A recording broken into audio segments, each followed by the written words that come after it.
had followed hotly on a period of deeply unpleasant foreign occupation by the Axis powers of first Italy and then Nazi Germany, 1941 to 1944, notwithstanding the heroic Greek resistance in late 1940 that prompted comparison precisely with their ancestors' daring do of 480 BCE.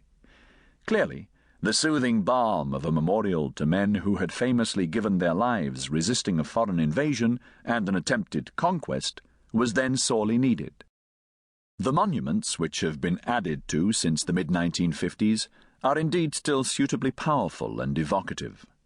But if you cross to the other side of the National Road, the rewards for the student of 480 BCE are even greater.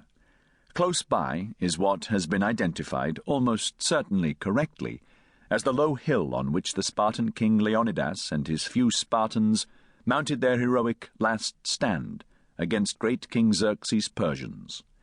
If you search among the scrub that overlies the site, you will come upon another modern memorial, this one set flat into the ground and decorated appropriately with green Laconian stone, lapis lacedaemonius, from an area south of Sparta.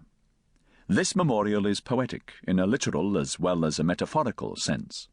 Inscribed upon it is a copy of the two-line epigram, an elegiac couplet, composed 25 centuries ago by the contemporary praise singer Simonides, son of Leoprepes, from the island of Chios. This reads, in its most usual English translation, "Go tell the Spartans, passer-by, that here, obedient to their laws, we lie."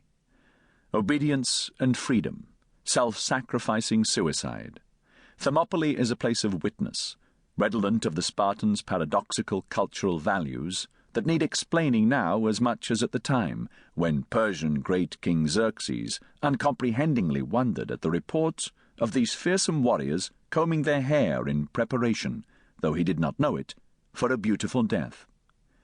In Alexander the Great, The Hunt for a New Past, I consider the final act in one of the greatest dramas in Middle Eastern history, the conquest by Alexander of the once mighty Achaemenid Persian Empire, founded by Cyrus II, also the Great, in about 550.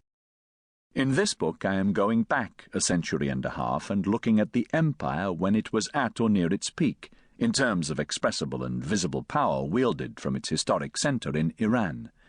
In 334, Alexander invaded the Asiatic Persian Empire from the European west, from northern Greece. In 480, great King Xerxes of Persia invaded Europe, that is, Greece, at pretty much the same point, but from the east. In the very broadest historical perspective of all, it is indeed the cultural east versus west dimension of the conflict that obtrudes. This is as it should be. Herodotus, our first and best historian of what I shall call the Greco-Persian Wars, saw things this way himself, and it is in his balanced footsteps that I seek very distantly to tread. Moreover, this clash between the Spartans and other Greeks on one side, and the Persian horde, including Greeks, on the other, was a clash between freedom and slavery, and was perceived as such by the Greeks both at the time and subsequently. In fact, the conflict has been plausibly described as the very axis of world history. The interest of the whole world's history hung trembling in the balance, so the world historically minded 19th-century German theoretician Hegel powerfully put it. At stake were nothing less than early forms of monotheism, the notion of a global state, democracy and totalitarianism.